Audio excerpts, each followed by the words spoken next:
Well, hey there, and welcome back to Heimler's History. Now, we've been going through Unit 6 of the AP U.S. History curriculum, and in this video, we're going to talk about the rise of industrial capitalism in America. So, if you're ready to get them brain cows milked, let's get to it. So as I said in the last video, industrialism describes the change in the way things are made for sale, specifically the move toward mass production and mass consumption of goods. And generally, historians call this period of American history the Gilded Age. Now, if something is gilded, that just means it's covered with gold. But to say something is gilded tells you nothing about what's underneath the gold. In my estimation, the Gilded Age was something akin to a gold-covered turd. And in this video, we're going to talk about the gold, and in the next video, we're going to talk about the turd underneath the gold. So during the Gilded Age, in the late 1800s, small locally owned businesses basically became obsolete and defunct due to the rise of large corporations and trusts that eventually came to dominate entire industries, especially the railroad, steel, and oil industries. Now, I talked a good deal about railroads in the last video, so here just let me focus on oil and steel. In the oil industry, the name you need to know is John D. Rockefeller, and he was the owner of Standard Oil. And as the company grew, he made many shrewd business moves that forced his competitors to sell their companies to him,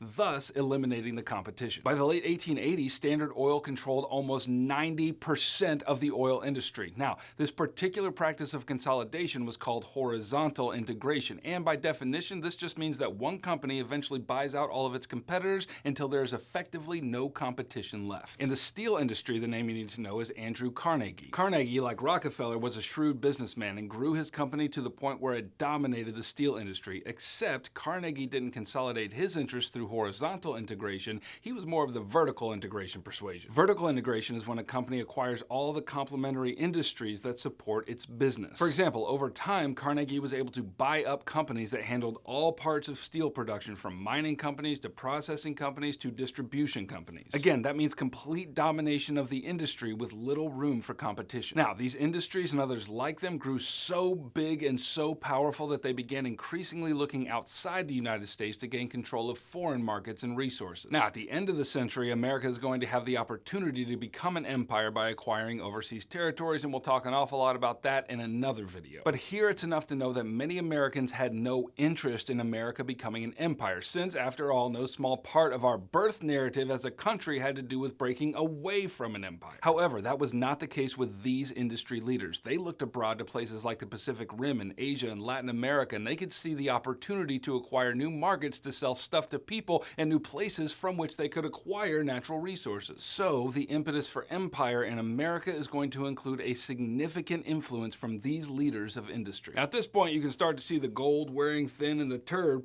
starting to peek out, but we're going to just cover that right back up, and we'll deal with that in the next video. Now, both of these men and the others who followed similar practices grew fabulously wealthy during this period, and there were several reasons why they were able to get away with these kinds of practices. The first reason was the proliferation of laissez-faire government policies. As I've mentioned before, laissez-faire, when being translated, means something like let alone. And so politicians during this time had an almost allergic reaction to any government intervention or regulation over these business practices. And it could be that these politicians really believed that government regulation was harmful to the noble principles of free enterprise. Or maybe it was that guys like John D. Rockefeller kept stuffing buttloads of money in their pockets to keep them from passing regulations. You know, potato, potato. The second reason these men were able to grow so wealthy is because they relied heavily on a large pool of underpaid laborers like immigrants, women, and children. I mentioned in a previous video that during this period there was a huge influx of immigrants from Europe, and while some of them settled in the West, the vast majority of them streamed into urban industrial centers looking for work. They were vastly underpaid, and again, there was no governmental regulation on wages, and they weren't able to ask for higher wages because if they did, there were 10 other immigrants looking for jobs who would work at the lower wage. Additionally, factory owners realized that in this age of unskilled labor, they could employ women and children to work the machines as well. And they didn't hire women because they were all progressive and waving the flag of gender equality. No, they discovered that they could employ women and pay them about a quarter of what they paid the men. The third reason these kinds of business practices were tolerated was because of the application of social Darwinism to economics. Now, in case you forgot, social Darwinism was sort of a corruption of biological Darwinism. In nature, the strong eat the weak, and it's all survival of the fittest. And then social Darwinists came and argued that if that's how nature works, then why not apply that to society? Strong nations should eat weak nations, and in this case, strong companies should eat weak companies, as is the way of nature. And in that way, these folks argued, the world's wealth would be concentrated into the hands of those who were deemed